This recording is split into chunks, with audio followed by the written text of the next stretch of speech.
All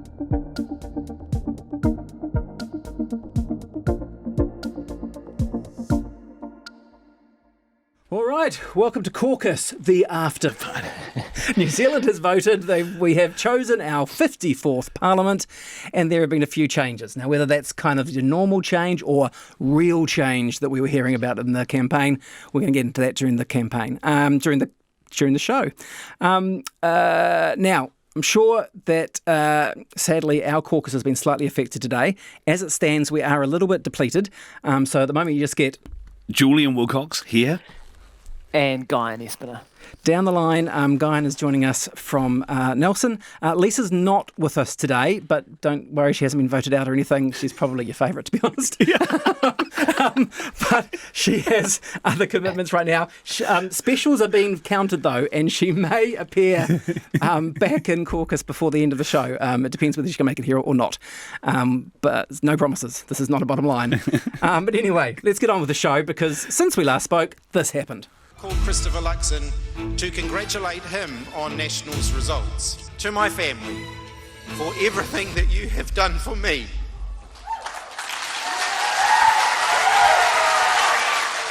We did this! I just knew that we had to go for it. I really look forward to serving the local people of Tāmaki. It's actually a huge shift to Pāti Māori. Thank you, New Zealand, because from all over your country, this great country, you have reached for hope and you have voted for change. That was election night, if you remember it. It seems like a long time ago now. Yeah. Guys, Guyan, do you want to kick in first? What was your big takeaway from those, when you hear those moments? What does it take your mind back to? Well, there are several real historical milestones here, aren't there? Christopher Luxon setting a record for being MP to Prime Minister after just one term. And you've got to give it to him. He campaigned on the ground really strongly. They made some strategic errors, in my view, that we've talked about with New Zealand First over those weeks. But you really have to give it to him. Being Prime Minister after just one term is an extraordinary result. For Labour, I hope this caucus meeting is happier than Labour's first caucus meeting. Really, to have a majority and have your support and be the first two-term government since the Longy Douglas years is a real historic drubbing for Labour. Yeah. So they're probably the two big standout milestones for me. Look at this. Sooner than the specials are in. The specials are in, and we do have an extra caucus member. Oh, surprise appearance. Lisa Rowan does. Just let me make sure I can come out. Good to see you, Lisa. Take a breath. We're just up to Julian anyway, so you can compose yourself. Yeah, no, you don't have to listen to this, Lisa. Look, I agree Julian, with everything Guyan said.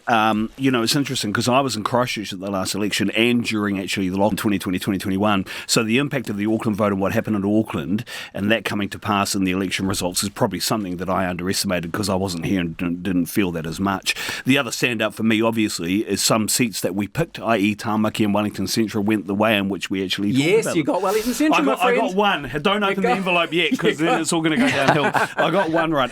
But the performance of the Māori Party, who would think that even now we're still waiting for results. Tai Tokoroa, Tāmaki Makaurau, they came out and had such a wonderful campaign, an amazing result. You were talking them up at first, and then we weren't so sure closer to the election, really. Yeah, I mean, look, it was on. Yeah. But, obviously the plan with Meka Whaitiriri in Ikaroa Rāwhiti, we thought that some of those seats were going to go. As it turned out, that's the only one that went the other way, which shows you the decision that they made in bringing Meka across from Labour they were punished for, and yet in every other seat they made them contestable or indeed won them. Right. Yeah, I want to come back to Auckland because that's, I think, a really big point of the night. But two rules of politics that leapt out for me. One is the cliche one, which is governments get voted out, governments don't get voted in, right? I think, clearly this was in the existing government more than any other kind of statement. It's interesting how the vote spread, but you're talking about a lot of voters who just wanted something that wasn't what we had now, right? Yeah, absolute shellacking. You've you've probably said that. But no one had used the word shellacking yet. Okay, so I mean, you're obviously the first shellacker. Right, you're obviously covering off your kind of surprises. I'm just coming in on this, so forgive me if I've repeated anything that you've already covered. No, not but at all. some of the surprises and things that we had kind of flagged and things that came to fruition. Helen White in Mount Albert, I've got to say, if we're talking about an example of the pulse of Auckland, that's got to be it, right? The former electorate of MPs and party leaders, 20,000 plus majority. There's 105, I think, votes in it when I last checked. So they'll be looking out for specials there. And then the kind of the chutzpah of Helen White saying she'd done a good job when she was sort of asked about it by media, I think is just read the room. Right? And then obviously saw Michael Wood go down in a less than blaze of glory. And I looked at that and thought, that's Phil Goff's seat. That's Phil Goff's seat. These are seats that have been Labour through and through. New Lynn. To use a phrase, bread and butter Labour seats. Right? Yeah, Te Aratu, some of these are still on the undecided, depending on special votes. And then you guys were obviously mentioning the Māori seats there. To see Calvin Davis, who's obviously, hanging on to the ledge to make sure that he's in Te Tai Tukaro and Tamaki Makaurau. Really interesting. And then in terms of the wins for various parties, obviously Brooke Van Velden in taking Tamaki from Simon O'Connor. Rob Muldoon's seat, if you're talking about past leaders. That was as blue as it used to be as blue as it got. And against a massive, balloon army, as some people are calling it, for her to swim against that tide. Yeah. I mean, Simon O'Connor, is the Tamati coffee of this year's election, isn't he? Very, releasable. Just someone that people. That's a very diplomatic way of putting it, isn't it, Guyon? Can we talk? Let's talk about Auckland then, because you raised those Auckland seats. So let's just go there. It's interesting that even the Labour Party, Andrew Little spoke earlier this week, and it seemed that they kind of had a sense of what was coming. I had good friends in Auckland who were telling me that we had lost Auckland, and that was a consequence of the COVID response and just the extraordinary level of disruption that Auckland suffered. And Auckland had it the worst, and then that was compounded, I think, this year as the economic conditions got really tough for a lot of households, a lot of families. So, look, that's a reality. Yeah. It was very much a reality. Can I just take you through, because it was interesting, you talked about, I did a few numbers this morning on the seats at Albert. It's interesting how much, I didn't realise how much the party votes can swing there sometimes, especially in 2014, Labour and National votes were literally almost identical. So there's certainly movement at a party vote level. It had gone big, both seats had gone big to Labour last time, but it was interesting to see that National isn't in the party vote in both of those seats, pretty much the same. But Labour was down about 12,000. So my point about government's been voted outright, in both those seats you just saw, it wasn't a huge embrace of please go away Labour, right? There was a really strong swing against the incumbency there. And if you look into South Auckland, the lack of turnout in South Auckland, right? I mean, I think that's crucial for us to pick up on, because you saw Mangere,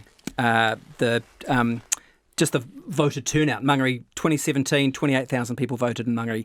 2020, up to 32,000. This year, down to 19,000 just voting at all. Manurewa, in 2017, 24,000, up to 30,000, back down to 20,000 this vote. So people just stayed home. Yeah, Guyon, you want to weigh in on that one? Well, I think that's the result of a middling and muddled campaign from Labour, where they tried to hug the centre ground. They didn't have the energy and the clear vision to bring their voters out. They spent most of the year trying to hose down the previous agenda, not enough of the year trying to actually define and carve out a place on the political spectrum for themselves. And so that's what you get when you don't really have much of a vision, except to say, we might be a sort of a bit of a version of national light. They went for the GST off food, but then didn't really prosecute it, didn't really want to talk about it. So what did they have to offer to get those people out to vote? A dentist appointment in 2030 or whatever it was. Everything seemed to be a bit half-assed, if I could use that rather impolite political scientist phrase. And so they just didn't give people a reason to turn out, and they didn't. Right. It's also going to be interesting. We were speaking to David Latally on election night Yes. about some of the problems at the polling booths. Yeah. So in the wash-up from the Electoral Commission, because they do a post-election, analysis report, it's going to be interesting to see whether that had any impact as well, which was people saying that they turned up and they didn't have forms to enrol them on the Māori roll, and that some people were left waiting for hours. So, gave up after a period of time, and it's caused a lot of anger in some communities. They didn't cover themselves in glory, the Electoral Commission, really, did they? Those early vote cards didn't No, arrive. early vote cards. I went to vote in Mount Albert myself on the morning and strolled across the road to vote at the local primary school, and the entire website was down. They couldn't. I had a special vote card, but people who didn't were waiting quite some time to have it manually searched. So the app was you down. had one job, and I don't know that you did it. Yeah, so the app was down, and they've admitted that the app was down. To be fair, I've seen people speaking to who have been returning officers in the past going, look, even in the 70s we used to run out of ballots and so forth. So this isn't totally unique, perhaps. So it's going to be interesting to see what comes out. In terms of what Guyon was saying, I was very interested to hear Sue Bradford, MP, speaking this week, saying that, combined, the Māori Party, Greens, well, they are potentially going to pass Labour, be the opposition, was her theory. And in saying... Tends to say that a little bit. Yes. And it's, so part of what she sees the world going. Look at the numbers. I mean, Labour hasn't covered itself in glory. And the point she makes in saying that, which I think is the most important thing, rather than that premise, is what Guyon was saying about Labour Light. It's not enough to... campaign on not offending anyone. Although I'm always careful. I mean, to quote Taylor Swift, because that's what we do in this campaign, is we just need to calm down a little bit. I mean, this is incumbency, right? Part of the poison for Labour at the time was just being the incumbent. That, whether it's 3 years or 6 years or 9 years, at some point, Labour and will be the change next time. So the mood for change will switch to another horse, right? No, part of, Tim. Part of. So part of that is being in the incumbent, change for change's sake. Yeah. Part of that is perhaps floating some of the policies that make you identifiable as Labour, watering down you are giving the people who you are seen to be the advocate for, the working and unemployed and the grafters, watering it so far down that those people don't recognise you anymore. Having a bunch of ministers that fall off the wagon in epic style in the lead up to the election. Cannot underestimate that. Changing leaders in an election year with a leader who nominated the election date before going haere and handing over the baton, which was arguably dipped in you-know-what, to Chris Hipkins and leaving him to deal with Stardust. it. It was not dipped in Stardust. No, not dipped in Stardust. And perhaps not reading the room partway through the pandemic, and when I say partway through, near the end of the pandemic, identifying that arguably you had done what was required, but you just got stuck in your lane there and you didn't move as the situation changed. That is what some people will argue. I know Guy wants to come in, but Julian, you haven't. I mean, that we didn't. It was a change election, right? And Labor, with a new leader, had a chance to potentially push for change, but they didn't. I do wonder whether Chris Hipkins, whether history might treat him a bit more kindly, that if the economy is in bad shape, was he responsible not to go mad? Yeah, can you blame it all on him? Probably no, but he is the one who ignored the wealth tax. Yeah, he that's made true. the captain's call. But I was interested in what Guy said earlier about the previous agenda they had to deal with. How much, and this hasn't really been talked about, how much does Jacinda Ardern get blamed for this? Yeah, right? look, a lot, I think, is saying, making the call they made in February, making the call that she made. She called the election date and then she jumped off ship. It was pretty brutal. It set him up. Yeah. And I think a lot of that came out in his speech on Saturday night. And he didn't really get a fair suck of the sav. The other thing I think Labour has to think about very clearly now is they didn't need to have discussions with the Green Party, nor did they need to have discussions with the Māori Party. If they are to be a coalition on the left, with Labour potentially leading, or at the next election potentially one of three, they've got to have a much more open door policy when they talk with these parties. Labour locked themselves away from them, and they got stung by it, and they need to figure out what they're going to do with those other parties and if they can work in unison going forward. The problem that they'll probably think is we lost the centre. So we need to figure out how we can get the centre back. Yep. There'll be those on the left who will say, no, that's not what you should be doing. You should be a true Labour Party with true Labour Party policies, which, let's face it, the Greens and the Māori Party upheld in the selection campaign, not Labour. Yeah. Guyon? I think that somehow, remarkably, they managed to achieve the worst of both worlds. I mean, if you were going to halve your vote, why didn't you go out in a blaze of glory and do some stuff that's some Labour stuff? Why didn't you do a wealth tax or a capital gains tax? Why, at some point, didn't the chiefs in the room and in the red team sit around and say, well, look, we're not going to be in power forever. Can we get some stuff on the record, on the books, that is actually going to make a difference for our people? So they did the worst of both worlds. They tried to hug the centre line and tried not to do anything to upset their horses, and still halved their vote with achieving very, very little. I mean, I can't remember a time that such a political opportunity was squandered. And if you remove the COVID response, which I know you can't, and I thought that their initial response was excellent, but if you look at what's on the record in terms of achievements, it's very, very little. Think of what Clark and Cullen government might have done with an absolute majority. So I think that they achieved the worst of both worlds by being too timid. So there's the timidity. I go back to the C's, and there was crime, there was COVID, there was co-governance, and there was the cost of living. So 4 C's in a way, really, which probably certainly in Auckland, right? That cost. But you're saying that the timidity you're talking about, Guyon, goes back both terms, right? And just to bring back as well as the Hipkins era.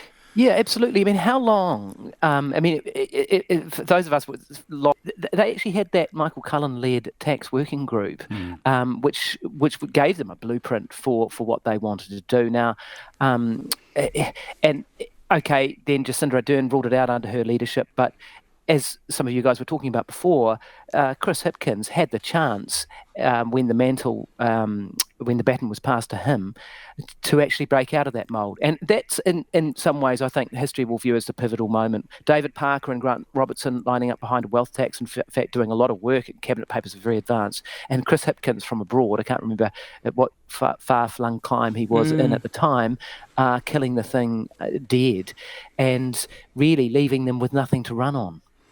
And that makes it interesting for future leadership as well, because he said not on mine watch, right? So that means if you're going to move further to the left and arguably be more late with Chris Hipkins, because he said no way, right? I'm kicking back a little bit, you guys, and that it's been a long time since Labour was the party of Fraser and Walter Nash. I mean, I point out again that the Fraser brings to mind. For Hipkins, he was again pushing against the tide of history, right? And, replacement prime ministers do not win elections. Peter Fraser is the only one to have ever done that. Either any party anywhere in New Zealand history. So almost impossible where you start, whatever he'd done. But Labour and National have both for a generation now been hugged the centre. Isn't that what the major parties do? We're not really going to see from either party a big swing left or right in opposition. I think we didn't see it from National. The one thing you're not factoring in here, which is what Guyon referenced, is the romping great majority and mandate Labour had.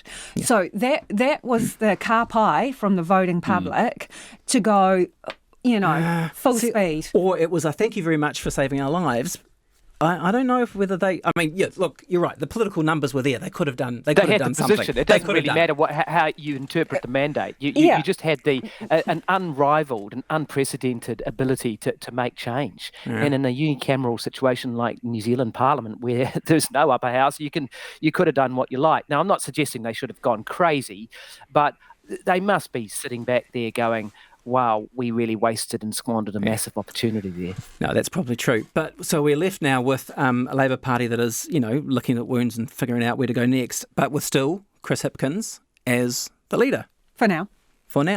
The leader is the leader until they're not, and I'm certainly still the leader of the Labour Party, and indicated on Saturday I'm still absolutely committed to making sure that we manage a smooth transition to a new government and a smooth transition into opposition. And I've still got a bit of fight left in me. Do you think you can make a good opposition leader? Look, I'm absolutely committed to supporting Labour into opposition, and we have a job that we will need to do in opposition.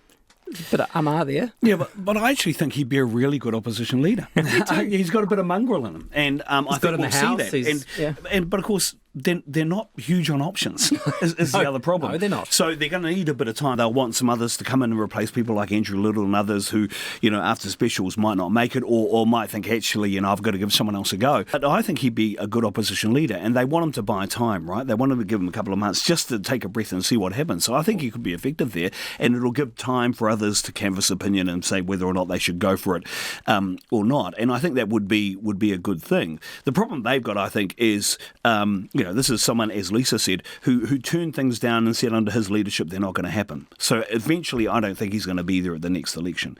I think the other thing Labour's got to think about seriously is it time where they start to say, actually, let's work closer with parties like the Māori Party and give away the Māori electorates. Now, that's a big call and they might not do it. But if they want to get back in... Willie Jackson of that. No, that's true. But they only got one of them back. But the generational change that we've seen in those Māori seats, look at Hana Rāwhiti Maipi Clark, Kusha Tongare's young as well. People have said we want young aspirational leaders in those seats. And let's face it, that's not Labour. Yeah. They need to find some young aspirational leaders. He's got 3 months, right? He's got 3 months before there is a vote on this if it goes full distance. The Constitution kicks in. Yep. So that takes him through. Just doing some quick finger numbers thingies. That takes them through the summer break, right? Just, okay. And so the other thing you've got to remember, others who have fallen on their swords in terms of leaders, Helen Clark being the exception, obviously, didn't resign, carried on, went and became Prime Minister. But if you look at Bill English, Phil Goff, even though they may have waited a little while, Bill English several months, they still went. There's this issue of stability, right? Yep. You don't sort of blow everything up because you've been decimated at the election. You need a bit of a rebuild. And in terms of their lineup, I'd say Andrew Little is the first domino to fall, and that there will be others on the list that will bog off once there is more sort of surety over who's leading into the future and people are bedded in, and they won't want to leave it too late to get their new young bloods in on the list if they're going. And I think, for some, can you see Grant Robertson staying? Academia's got to be calling for him, doesn't it? Go on. Oh, I'd agree with that. Grant Robertson looked like he'd actually checked out many months ago in my eyes. And we are a lot less patient now. Rolling lost in 75, 78 and 81. And they kept him on as leader. Nowadays, we just don't have the patience for leaders who lose. And if you fast forward to 26, the idea that Hipkins would be leading Labour into that election seems very, very unlikely to me. So it really is a matter of when rather than if. Yeah. It's interesting. The Labour, you're right, for a lot of Labour people, they have been thinking about the impact on their future, including one Labour MP that not many people had heard of before this week, called Dan Rosewarne.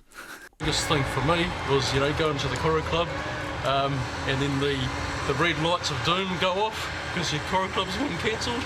And to me, it's all about kind of, moving from champagne to lemonade. That's what it's all about? What an extraordinary case of entitleitis that is. I think it was hugely damaging, actually. After I thought it was quite amusing, after I worked out who he was, I thought that was a hugely arrogant List MP, right? Down from Waimakariri way? Yep. So, former army. Yeah, so here's the thing, folks, after saying that... But outgoing is the point, I think, for the Labour Party. He's gone now. Yeah, now. But if, as discussed in the previous few seconds, more people bog off and retire...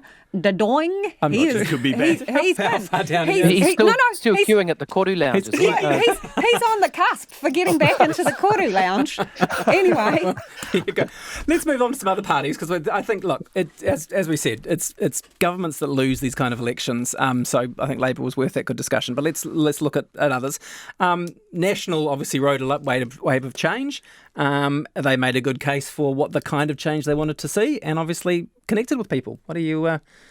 When the first results came in, I think at about 7:30ish or just after, something like that, and you saw National at 41%. It was interesting because after our last caucus, and I had Stuart Nash and Paula Bennett we were at TV3, And I said, man, if it goes big, it could really go big. You could be losing seats like, Banks Peninsula, and, Wigram could be in play. As we had talked about. As you had talked about. And they all laughed me out of the room. They said, that's the stupidest thing we've ever heard, and Stuart had his calculations, and all of a sudden at 7:30, it might have been 7:40. Nationals at 41, and you knew it was on.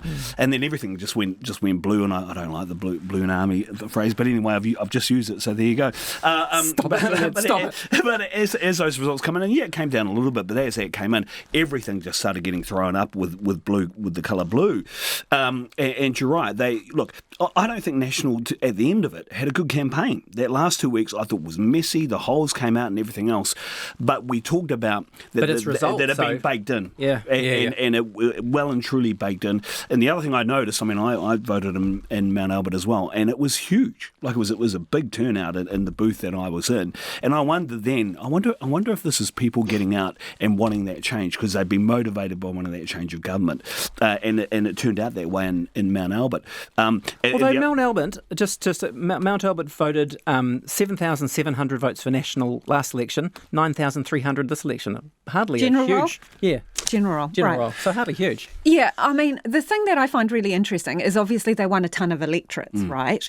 And we expect the two main parties to have a greater share of the vote. Don't know if you've talked about that. Not yet. But even though the National Party scooped a bunch of electorates back, ones that had been won off them previously and had arguably been traditionally blue electorates, they also won these Labour, so-called Labour, bastions and electorates. But, we've all talked about the fact that the party vote is key, and neither party were really in the zone that you might have expected. The two major party vote was this. Just I'll throw you going, but the two major party vote was the third lowest out of the 10 MMP elections we've had. So not the worst. There's two that's had a smaller share for the major. Well, that's a big prize, not the worst.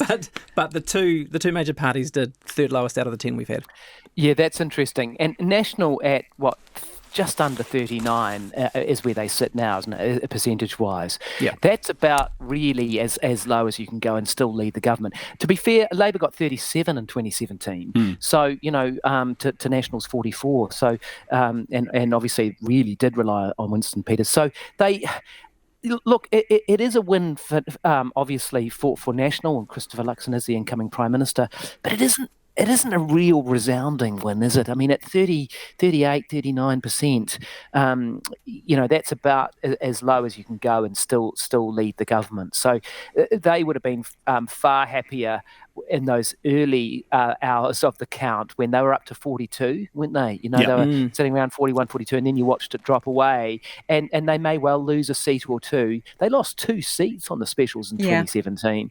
Look, who knows with the MIQ veterans how they'll react, and so we don't know about whether the specials will go the way they normally do. But they're a small percentage, aren't they, Guy? The overseas vote is only about 80,000 of the 500 and something thousand. So that's going to be, I agree with you, it's going to be super interesting. And they will be on a relative knife edge, National, because it obviously opens the door to one Winston Peters.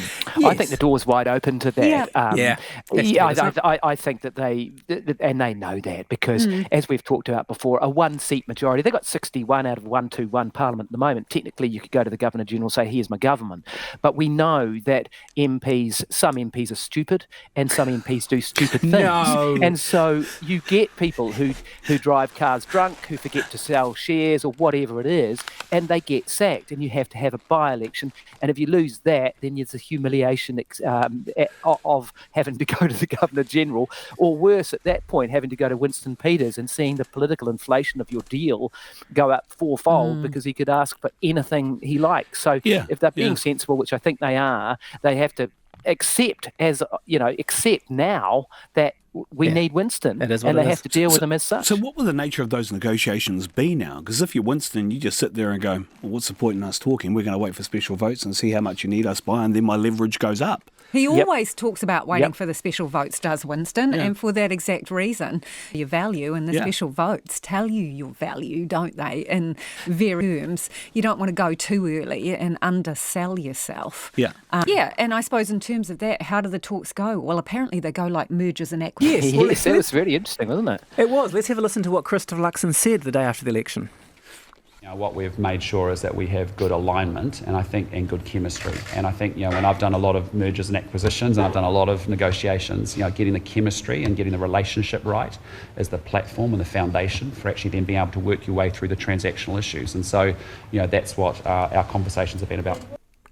And he also just threw a little bit of shade on past governments at the same time. I've watched New Zealand elections play out over many years. I've been pretty unimpressed in terms of how that gets done. So, go on. Yeah, very interesting. Some interesting words. He used the word chemistry, which repulsed me a little bit, thinking about what sort of chemistry experiment it might be with Seymour's, Sir Peters and Luxon. But anyway, and he used the word transactional, which I found interesting too. And there was the M&A sort of merger and acquisition analogy. So very, very much on board with his business speak there. But I don't think that Peters would have been terribly impressed by him being, pejorative about previous negotiations, because most of those have involved Winston Peters. So that may have not have been a terribly good start. And I still remember when Bill English was negotiating with Peters in 2017, and he came on Morning Report because I was interviewing him, and he said, that he described him as a maverick. And, Peters, for Peters, words matter, and getting off on that kind of foot, I don't know whether that was terribly smart.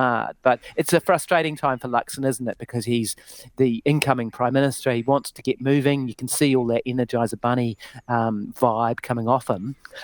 But he has to wait for the old fox and the specials to come in. And he still wants to. He clearly, he's talking about still saying that the preference for him is National Act. He's still very much treating New Zealand First as the possibility that might have to come later. Presumably that's a leverage angle, right? Because he must know certainly going to be part of his government. Yep, no, absolutely, which is probably why he got out of the negotiations on Thursday and went back to his roots and went back to his school and went back to the electorate and got out of Wellington and said, negotiations are going, I'm going back home. Yeah. And talking to the electorate, right? So that was an interesting kind of thing. The CEO approach of Luxon is really interesting. It reminds me a lot of Scott Morris, the way that, Scotty for marketing, the way in which he would kind of run a government, which is interesting because this is going to be a different style of prime ministership. He's not giving himself a portfolio. He's saying, I'm going to be over all the detail, I'm going to look at this, and he's very CEO in his approach, which is interesting given the last year and the financial performance of Air New Zealand and some decisions that he made in his last year as CEO in Air New Zealand.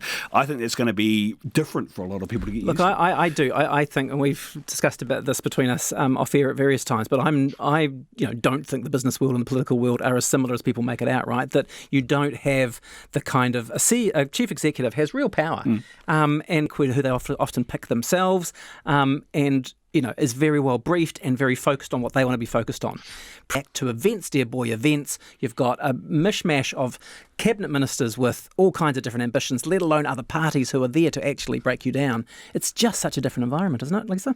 I think it is. And also, you wonder how often do Prime Minister's calls? We've seen a few of them. Chris Hipkins made one and others have too. But politics is supposed to be a democracy, so including the people around you, whereas I see a CEO position as more of the cap. And in New Zealand, we do not elect Prime Ministers. No. We don't. We elect parties and then they choose this. So I think it's going to be interesting. So does that make him the Chief People's Officer? I don't know. But in every part of his language... From HR is here to see you. Yeah. It's really corporate. It's really corporate and it's pervasive in his language, and it'll be interesting to see if that changes. I mean, everybody's on the team, whether it's his family team, his parliamentary team, or just a team. So, there's a lot of that kind of language, and it's going to be interesting to see how it translates into his style. On what Guyan was talking about, you don't want to offend anyone that you're wanting to do a deal with at the moment, so it makes sense to stay stumm for a bit until you see how the deck is stacked. Yeah, I think I'm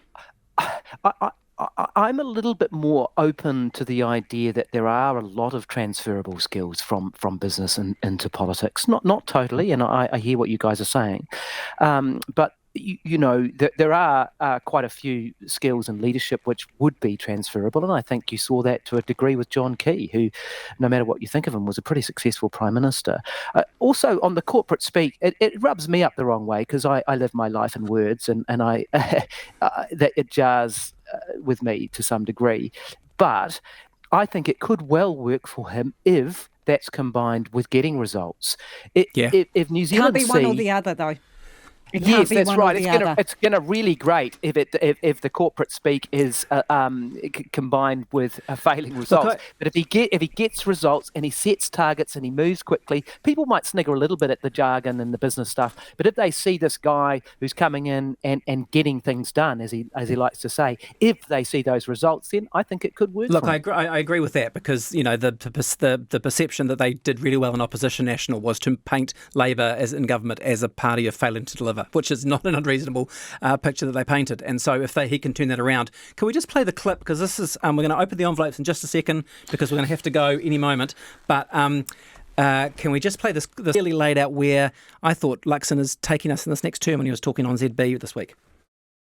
The way I'm doing it is I'm going to be very clear on those better public ministers and those agencies accountable for delivering for them. And there'll be ministers that will certainly need support. Already in the last 2 or 3 months, I've brought in Bill English, Stephen Joyce, Wayne Eagleson to have sessions with our caucus about what the reality of going to government looks like, how you actually work with the public service to get a result. It's about securing quick and early wins in that first 6 months in each of the portfolios.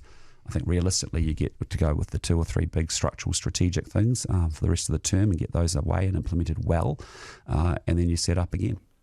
Those are KPIs. Public service targets are KPIs. But I think that may be some of the most transparent stuff he's ever said in terms of you get a few runs now, you train them up, you train them up really big now, you get the experts in, you get them to get a few 6 months, and then it's about setting up for the next election. It's quite a clear agenda, right? Yeah. Until you add Seymour and Peters to it. Yeah, exactly. That's my point. And events. I was talking to a couple of public service CEOs yesterday very quickly. They were given initially targets of 2%, 4%, 6% and 10%. It's now been crunched down to 4%, 6% and 8%. Probably 8% is going to be the target. For some of those smaller government departments, that's going to really hammer them at 8%. That's going to be a really interesting thing to watch. There are plenty of policy issues to come. I mean, we haven't talked about policies, but boy, certainly the public sector stuff, emergency response funds, the housing, tax deductibility, bright line test, 3 Waters gone. There's a lot of stuff that's going to happen, whoever's in that coalition. But anyway, the Oscars envelopes. It is. I've got Guy-ons here. Mine's a special vote. I suspect, see the signature unbroken on the seal. The seal, we can all confirm the seals are unbroken. The seals are unbroken. I suspect, got the line, not here to soak up all the glory. To be. I have this, I know. Isn't that annoying? Mine was rubbish. So he's going to be right. Come on, give us yours, Julian. Because I think we know how wrong the rest of us are. I'd rather not, because I overcooked the greens and I was told not to by the same thing apparently. Just to confirm, yours are percentages, aren't they? Yes, they are. You're going with percentages. Yeah. Okay, so Okay, all right, Julian, you go first. Look, mine was percentages. I went national. Yeah, God, this is atrocious. National 35, Labour 29, Greens 14, ACT 9, New Zealand First 7, Māori Party 3.5. Not too bad. Rubbish. Okay. Not too bad at Well, it's all. not too far away from me. So Lisa, do you want to? Okay, mine is National 34%, Labour 27, Greens 12, New Zealand First 9.6, ACT 6, and Te Pāti Māori 2%. So you were expecting a swing to New Zealand First that Correct. we didn't see? And a game's not over yet. All right. Well, I was out with the minors. I had National on 34.9 and Labour on 29.1. I thought that swing back to Labour would be a little bit more real than it was. Greens 12.5, a little bit off, but not quite as bad as you. ACT 9.5, and New Zealand First 6. And Te Pāti Māori 2.7. Guy on ever the efficient. So I was almost bang on with Te Pāti Māori, just like to say. You were. Oh, well, all of us were bang on with one. It's about the totality. I'm claiming what I got, man. Guy on, I know you've got this on your phone, so do you want to read your results and I can confirm that you... Oh, you haven't got it? Okay. No, you tell me. I can't remember. All right. You can't remember? Okay. National 37%. This is Guy on. Okay. National 37%. Labour 26. Ooh. He was in the nosebleed section with the Greens on 14%. Oh, yeah, that was too high. ACT 9. Bang on. And he said Māori Party 3%. New Zealand First 6, I think I had, didn't I? No, you didn't include them, so you got out. You did not. DQ. You That's did DQ, not. surely. You did not write them down, bud. Okay, No. I'm going to pull out my phone and my photo here. No. This is like That's automatic disqualification. I feel much better now. It's true. I had them on 7. I had them on 7. This is like NCA, dude. Unless you write it down, it didn't happen. So he's missed an entire party. Right, that's just I embarrassing. automatically feel better about myself. At least I remember a guy who couldn't fill his superannuation form out properly, and I feel a little bit like that. And I love the fact that you even signed it at the bottom to show that it was legitimately yours and completed. Well, you Actually, were right. I'll go and get a document from the boot of my car to prove otherwise. If you just hang with me. Look, you got the majors big ones. just pretty close, and I do think probably what's national now on 38.9. I suspect they might come down towards 38 or even towards your 37 by the end of the special, so you might even be closer by the time the specials are counted. So we'll have to wait and see though. Who wins then? Not Nobody. me, but it's out. About 40% for the Greens. Nobody wins All on right. that, which just shows you polling and guesstimates. But, we may come closer after the specials. Who knows? I think after the specials we will look slightly better than we did Liz right now. Liz Gunn's waiting for the specials. She's waiting. Let's go for a recount. I'm going to leave, so you carry on. Kia ora, Liz. We can probably just about wrap it up now. The other thing I was going to say about Auckland was I'll be really interested to see. We talked about Simon O'Connor going from Tamaki and the religious vote around that. The religious vote is still quite strong in Auckland, I thought, especially with the immigrant populations. You saw, the in National, they have a really strong Auckland caucus of quite conservative Christian people. That was added to in Mount Albert this year. Yeah. So that I'm not casting any shade on that at all. I'm just saying it's interesting to observe what that means for some of that vote in Auckland, because I thought that did happen. It was interesting on News Hub's Read Research poll they released recently, which had it was a poll on a treaty referendum. And whether or not people would support that or not, 56%-ish said that they wouldn't support it, which was really interesting.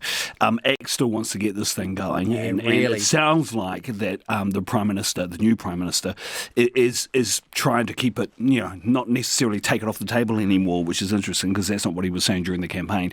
But the fact that poll's come out might actually pour cold water on this thing, because if it does happen, boy oh boy, that's going to be an interesting 3 years. Yeah, I think that's going to be a particularly firebrand kind of issue, and when you put it into a referendum and people have to vote yes and no, you're asking for trouble. I agree. Exactly what happened in Australia that night. I hope that we have a more nuanced debate and discussion than that. Guy, do you want to have a final thought?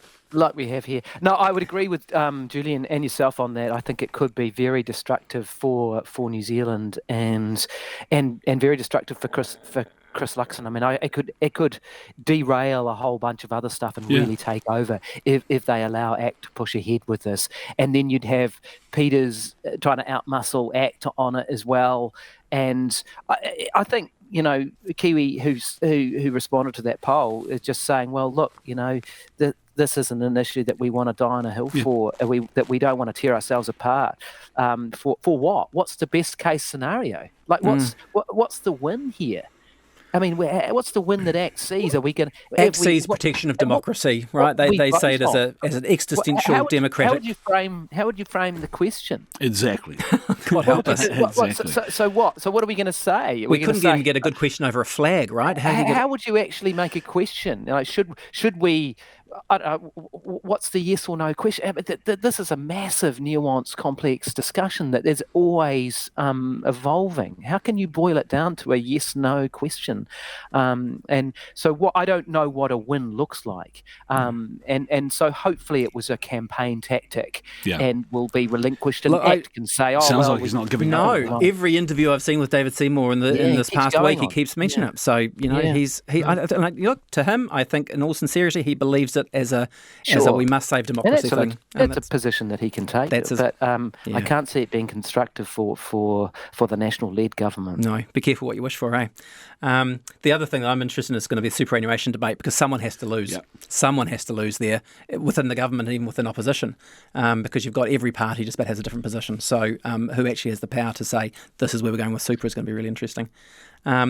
And look, my final word of the day is just to say, I wanted to pick up because Guy, you said about the nature of bringing New Zealand First into the fold now because of politicians are stupid. 13 by-elections this century in New Zealand. I did a count back. That's average is about 1.5. And if anything, they're speeding up. It's been an average of 2 per term in the past 3 terms. Yeah. So if you go by normal, if you can have 2 by-elections in the next 3 years, count the Kitty Allens and so forth who didn't. You've got on there, but the governments usually lose them, don't they? Yeah. So you don't want to be in that position. So hello. So is that the phone calling? Phone? I think it's Winston on the phone. All right, guys, let's wrap it up. Thank you very much for your expertise. It's been a heck of a lot of fun to talk to you guys about this for the last 3 months, and to pick it all apart. It's probably not been the most inspiring campaign we've ever had, but it's been fascinating, and there's been lots of history that's come out of it, as you pointed out, Guy. Yeah, indeed, and it's been great fun to unpack it with you all, and it was actually really really great to have Julian on board this time. So hopefully he can join us again because it's been really good. And thanks to everyone who listens, because I get a lot of feedback off it. So it's really cool that people are engaging with politics, which is the idea. Because we see we're not professional forecasters, are we? I think we've established that. No. Our idea is certainly to try and spark and try and give and try to engage in some debate that inspires people to get involved in politics, and that's why we're there. Yeah, no, I agree, and it's been awesome to be a part of it, so thank you for having me. And look, I just have to say that Paddy Gower always comes up to me after every CAUCUS episode that he listens to and provides his own commentary and feedback, so I'm not sure we've done a good job. Paddy Gower's trying to be a part of the conversation, but we contributed nonetheless, I think. It's excellent. All right, well, look, thank you. As Guy said, thank you to all of you for listening or watching on YouTube. It's been great to have your company these months, and let's see what the next 3 holds. God defend New Zealand. Thanks very much, everybody.